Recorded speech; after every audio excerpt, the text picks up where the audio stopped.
Dewan Kehormatan Penyelenggara Pemilihan Umum Republik Indonesia yang memeriksa dan memutus pada tingkat pertama, dan terakhir pengaduan nomor 673 dan seterusnya tanggal 7 Agustus 2014 yang diregistrasi dengan perkara nomor 257 dan seterusnya, menjatuhkan putusan dugaan adanya pelanggaran kode etik yang diajukan oleh Rizaldi Limpas, wira swasta, Yusuf Hasani, dosen, terhadap Husni Kamil Manik, Ketua KPU RI, Hadan Nafis Gumai, anggota KPU RI, Ferry Kurnia Rizgiansa, anggota KPU RI, Arif Budiman, anggota KPU RI, Ida Budiati, anggota KPU RI, Sigit Pamungkas, anggota KPU RI, Yuri Ardiontoro, anggota KPU RI, Muhammad, Ketua Bawaslu RI, Nelson Simanjuntak, anggota Bawaslu RI, Nasrullah, anggota Bawaslu RI, Endang Wihdati Tias, anggota Bawaslu RI, dan Daniel Zukron, anggota Bawaslu RI,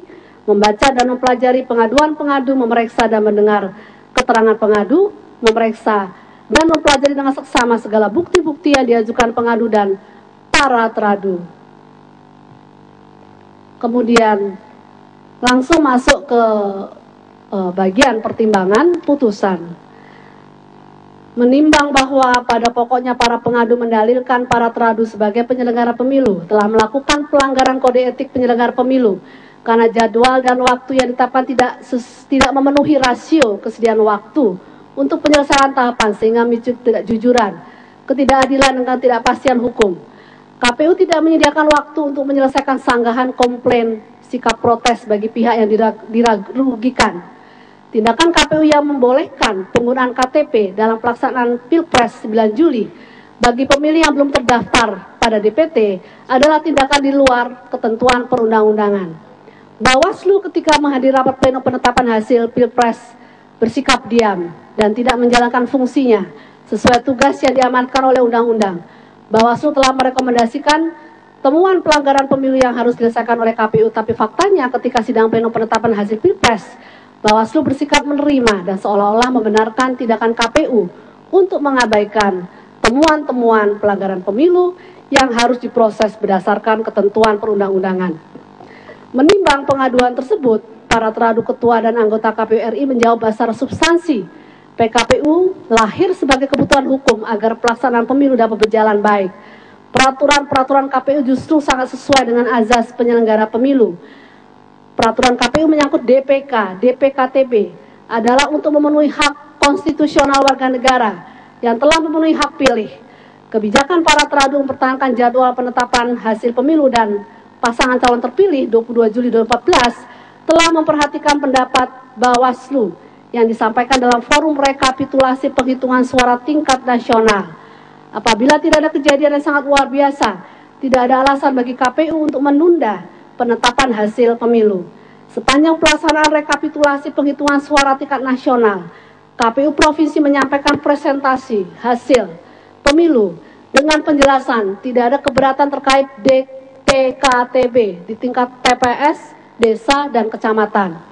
Terhadap jumlah DPKTB yang menjadi perhatian besar telah diberikan penjelasan secara konstruktif oleh KPU, KPU Provinsi, dan KPU Kabupaten Kota.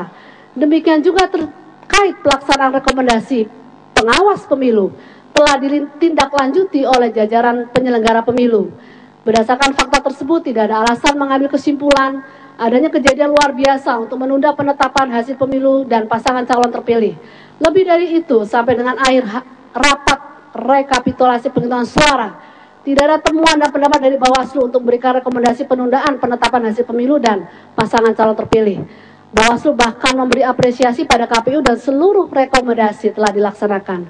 Selain itu, keluarnya peraturan KPU beserta prakteknya menyangkut DPK dan DPKTB di seluruh Indonesia juga tidak dapat dikualifikasi sebagai pelanggaran yang bersifat masif dan terstruktur, sebab peraturan itu adalah untuk menjawab potensi persoalan yang sudah dapat diprediksi dan dipetakan sebelumnya.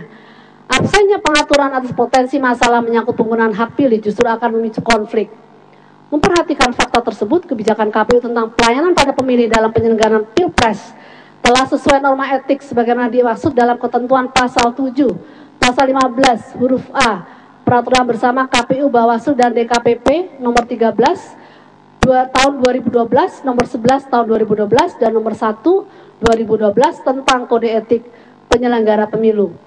Para teradu ketua dan anggota Bawaslu telah menjalankan hak dan kewajiban pada saat proses rekapitulasi sesuai dengan peraturan perundang-undangan, seperti memberikan pendapat ketika dimintai oleh KPU atau menyampaikan ketika masih terdapat rekomendasi Bawaslu yang belum dijalankan. Bawaslu dalam proses rekapitulasi selalu mengambil langkah korektif apabila masih terdapat kesalahan yang dilakukan KPU. Akan tetapi, apabila yang dilakukan oleh KPU sudah benar dan sesuai dengan peraturan perundang-undangan, Bawaslu harus menerima hal tersebut sebagai sebuah kebenaran yang wajib diapresiasi.